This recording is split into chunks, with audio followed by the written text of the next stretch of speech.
Hello, welcome back to Bridging the Gap. I'm your host today, Boston Miner, and I'm joined by two special guests, Anna and Jodi. Please introduce yourself and talk about what you do at UTBS. Go ahead. I'm Anna Lavenberg. I'm a BCBA at UTBS. I've been here for 10 years. I work in the Taylorsville region, and I supervise about 12 to 15 clients over there. I am Jodi Bonella. I have been here for just a little over 10 years, I think. Pretty close. I started out as an AA at the main office and then went to Crossroads as an AA and then ended up in the billing department. Cool. And I love it. Sweet. So you both have been here for 10 years and 10 plus years. How would you describe your journey being with UTBS? And can you talk about going depth of your journey here? I started here as a behavior technician before the BACB had behavior technician certifications. So I think working as a tech, it was the responsibility of UTBS to give us a lot of insight into how to work with clients and what we needed to learn. And so when Natalie started the company, it was really important for them to make sure that they were engaging with us on how to build our repertoire as behavior technicians. And as time has gone on, the behavior analysis board in Colorado decided that the behavior certifications needed to be more advanced. So those certifications went from registered behavior technician to I got my behavior analysis, my BCBA, so board certified assistant behavior analyst. And then recently, 4 years ago in 2019, I finally was able to obtain my BCBA, so board certified behavior analyst. And that's what I currently do in Taylorsville. So it's been a crazy journey. I think we've watched the company grow from very small in the basement to the basement plus another center, the one in Taylorsville. And then now I believe there are 8 centers. I was just corrected. So yeah, it's been crazy just watching how things have just completely taken off for the company. And I think Natalie kind of raised me in this career. She was a huge part of me getting my BCBA. And so having started so small and then now kind of watching where the company is, it's just been a really tremendous journey. Can you go a little bit more into the detail of how UTBS kind of helped you grow your career? Well, when I started with UTBS, I had come from a very small town in Colorado that I lived in for a year. I was a hermit in Alma, Colorado. And I had no money when I came here, and I had no real direction. And so it was really important for me to find that direction. And at the time, Natalie was starting a tuition assistance program where she was helping people who wanted to stay with the company to be able to do so, but also to advance their career. So I started as a BCABA because that was most comfortable for me at the time. I think taking on a master's program at the time wasn't really something that I felt like I was capable of. And after going to school and watching how much support was given from not only the clinical team, but the executive team, and really direct support from Natalie and kind of pushing my ability to be a good supervisor. When I finished my BCABA, I just decided that the best route was to keep going. And I think over the last 7 years, I've kind of been able to consider this like my second family as I've been able to move into that certification role. It puts you in a place where you're able to supervise families and you're able to supervise clients, and then you're relying on the support of the company to have your back, right?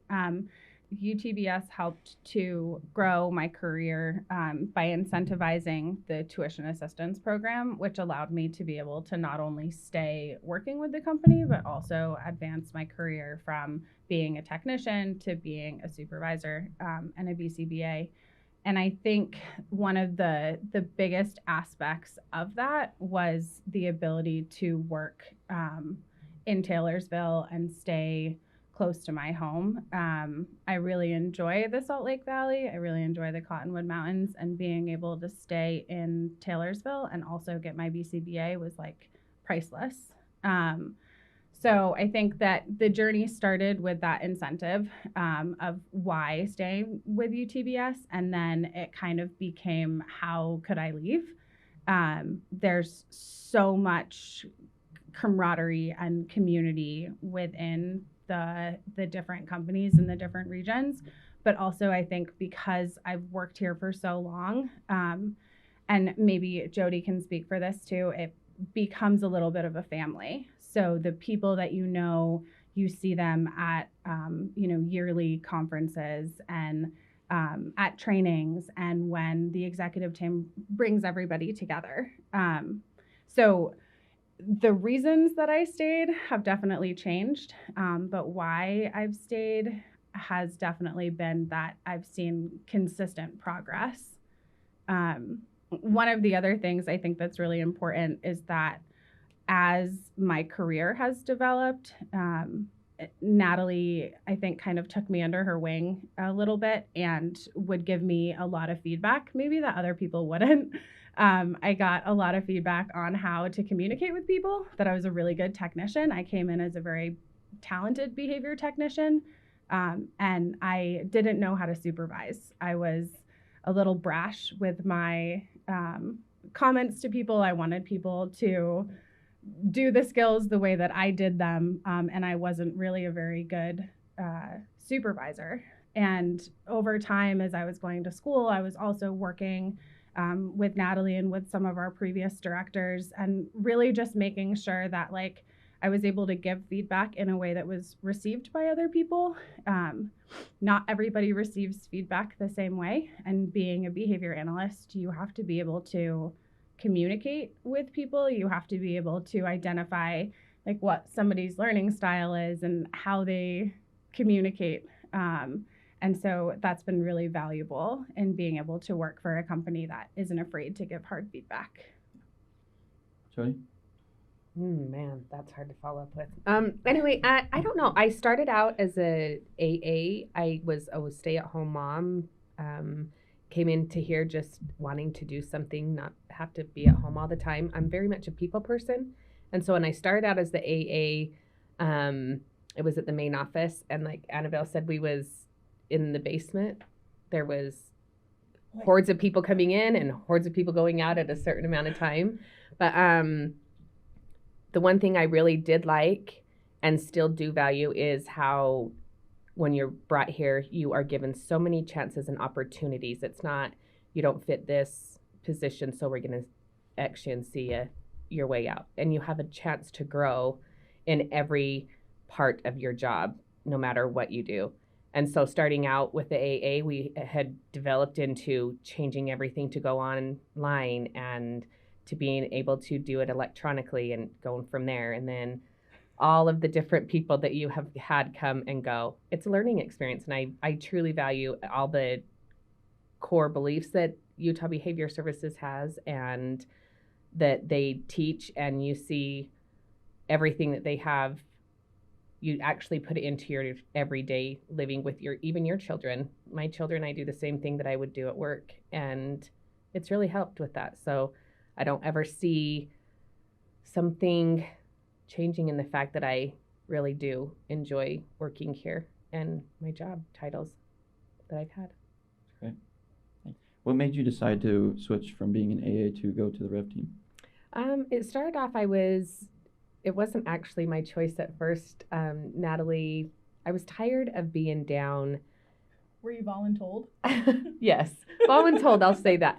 No, the phones and stuff, I just wanted to do something different. They noticed that. And so I was voluntold to go and be an RBT at that time. And I'm like, No. I love the children, love the people there, but that just was not for me. And so I actually took a couple of months off, and Natalie came back and asked me if I would come back over when they just started doing Crossroads. And she wanted to know if I would do an AA there. And I was like, okay, I will give it another shot because I missed it. I missed working. And I went back there, and then I'm like, I just don't think an AA is what I need. I just didn't. The phones drove me crazy, and I had a different perspective on what an AA had done versus what they had done. And I had built from the main office. I was there and had to do a whole bunch of stuff, and then going over there trying to get everything in order. And when Crossroads first came on, I felt like, ooh, chaos. That was chaos.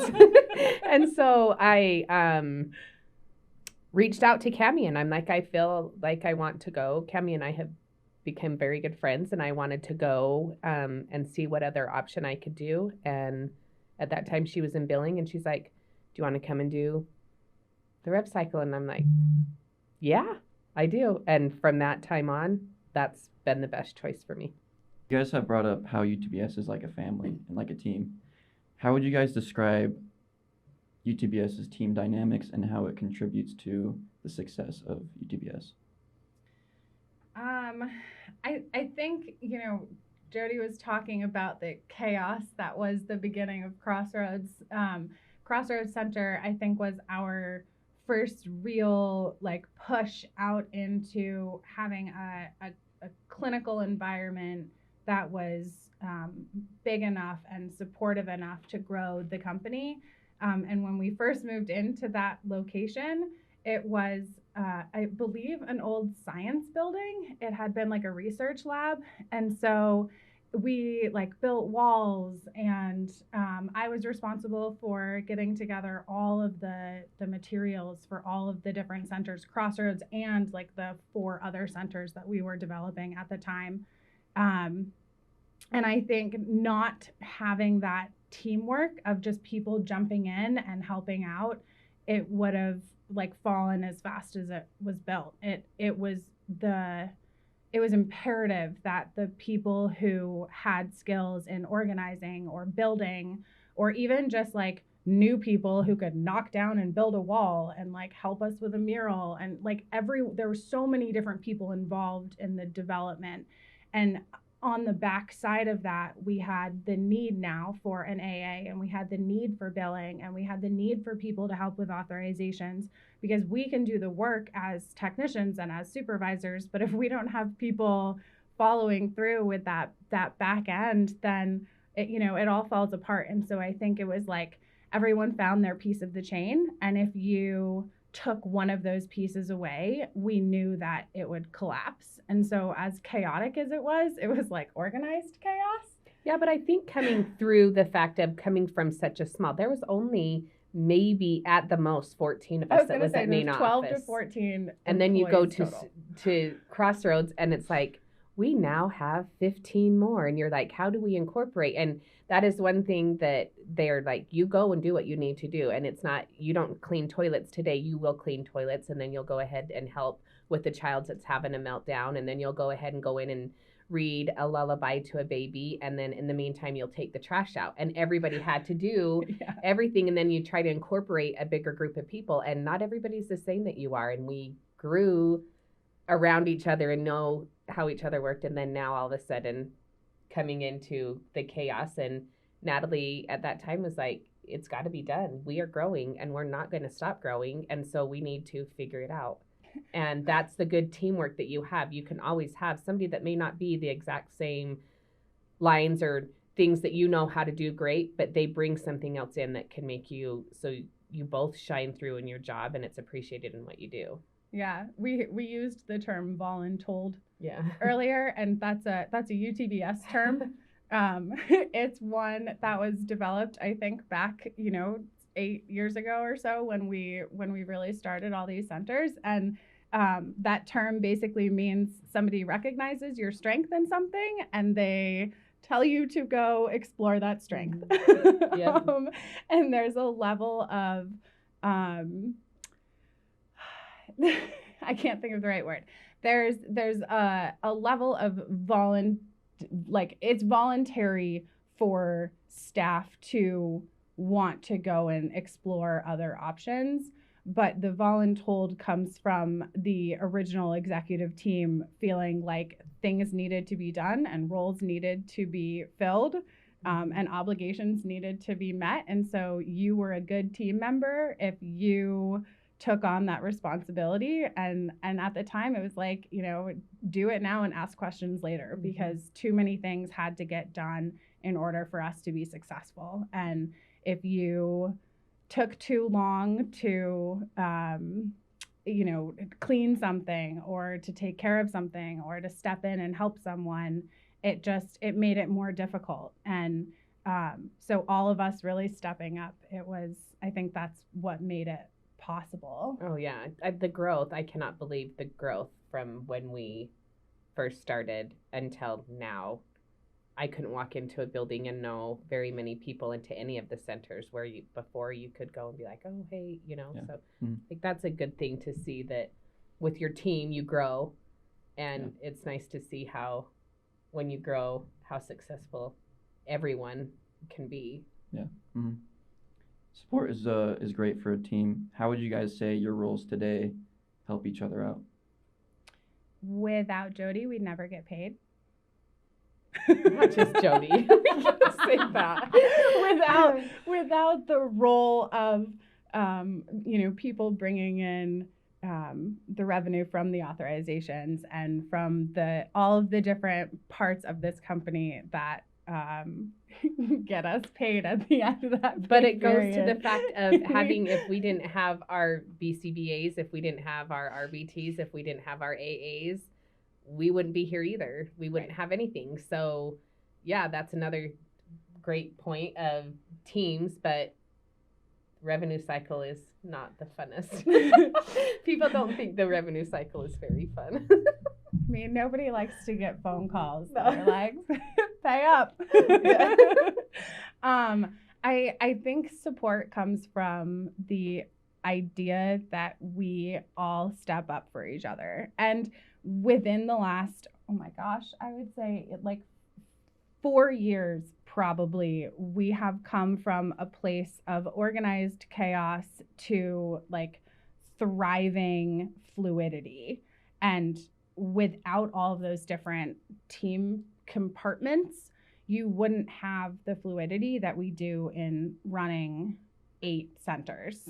There needs to be a level of spontaneity. You cannot work for Natalie without being able to be at least a little bit spontaneous.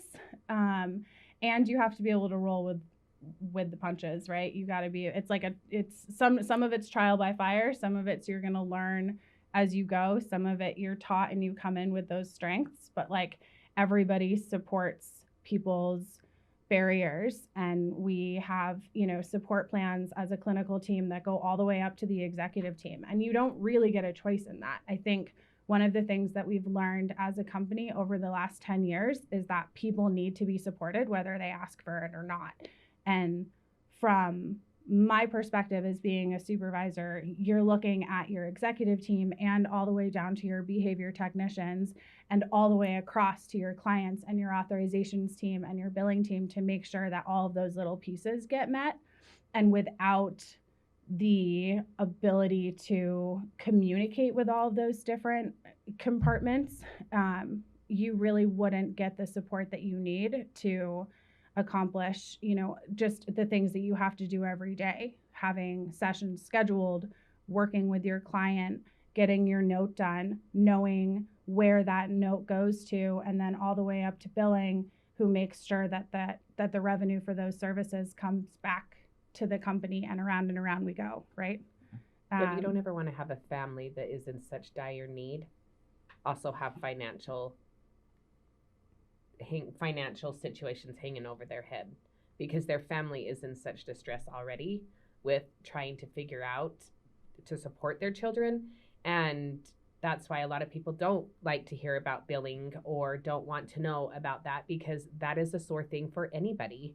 And especially when you have such a I don't know, such a hard situation in having a child that is nonverbal and your insurance isn't covering it. And all of a sudden they're told that you're able to come into services and then it's not being paid. And then they have this gigantic, financial debt that they're like, what do I do now? And coming from that, the other day, I love the fact of teamwork. I'll go back to teamwork and how everybody we try to be a team with everything. It was said to me, having a rough day, not feeling supported, blah, blah, blah. I had my team say to me, uncomfortable situations are okay. And that's where I feel like we have grown a lot with everything is you can have an uncomfortable situation and an uncomfortable conversation, but it also helps you grow in the fact of maybe some of your insecurity on it is not what everybody else thinks. And so I feel like it's a very good thing. Like Natalie has very good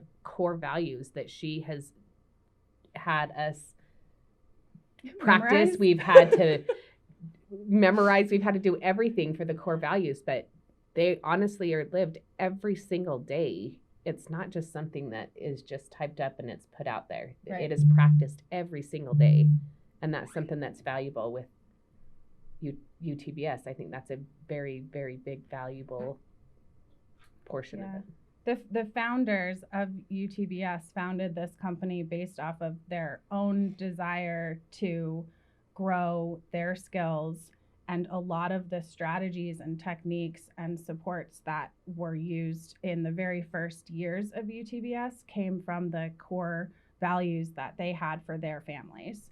And that theme has progressed throughout the entire life of Utah Behavior Services, that they see us as important as their family, and that we see clients and their families as a whole, and the well-rounded service, the well-rounded service method that we've been able to provide to families has been based on all of those core values. And they go all the way down to like being super scrappy when things don't necessarily go your way, to working as a team and being able to stand up for other team members, all the way up to excellence and making sure that the service that we provide for our clients is of excellent measure. You're not only a family with Utah Behavior Services, you're a family with the families that you work with. Right. And so that's a big thing. You are a family all together. It's not just from your work. It's not just a job, I don't feel. No, I don't know that I would have stayed here for 10 years if it was just a job. Yeah, for sure. For sure. Having told your guys' journey, what advice would you give to people looking at being where you are today? I think the biggest thing would be, becoming a board certified behavior analyst is not easy. There is a lot of schoolwork. There's a lot of practical clinical experience. There's a lot that you need to learn about yourself before you can help other people. I think the biggest thing I would say is like, be ready to fall and then get back up. And not taking no for an answer. I think a lot of times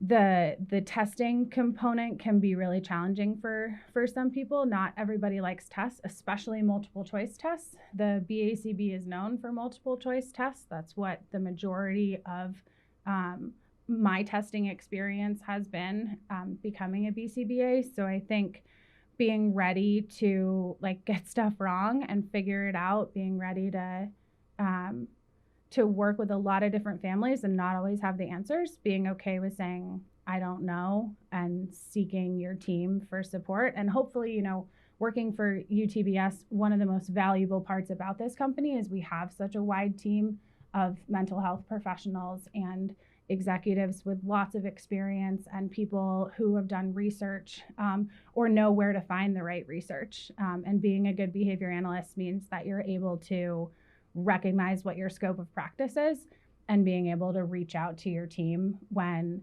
you are faced with something that is challenging or that you don't have a lot of experience with. So being a BCBA in general has been really rewarding, but it's also been a lot of work to get here. So I'd say to anyone out there looking to be a BCBA, get ready for a lot of work, but also a lot of reward. Jodi?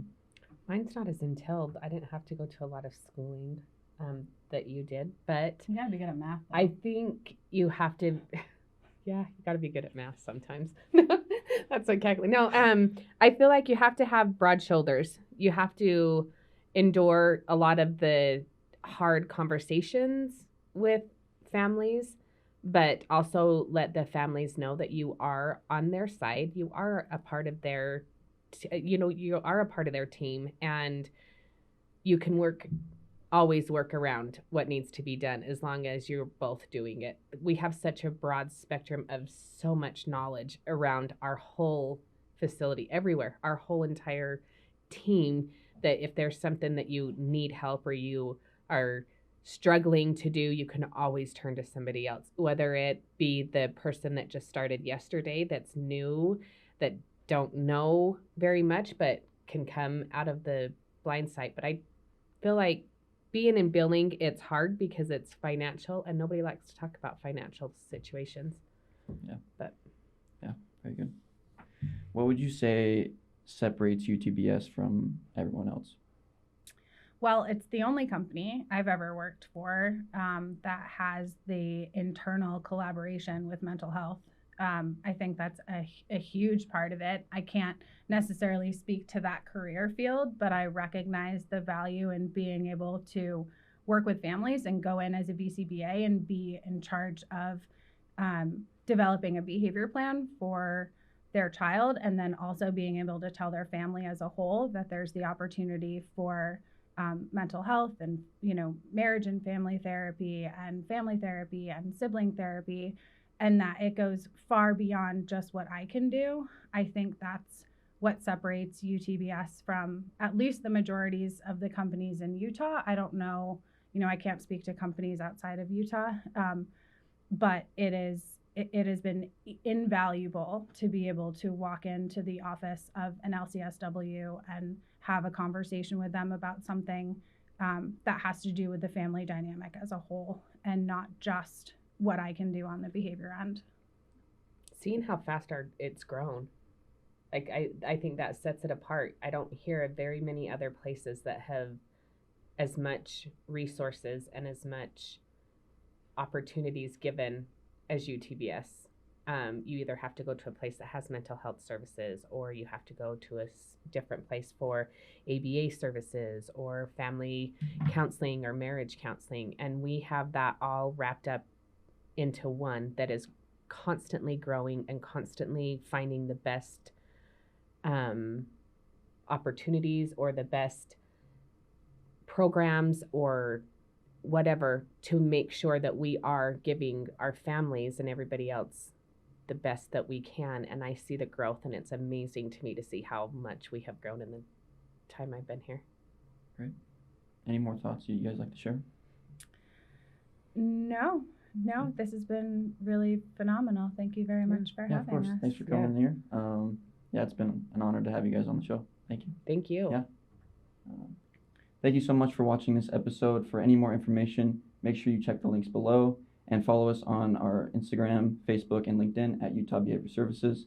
If you need any more resources or information, make sure you check out utahbehaviorservices.com.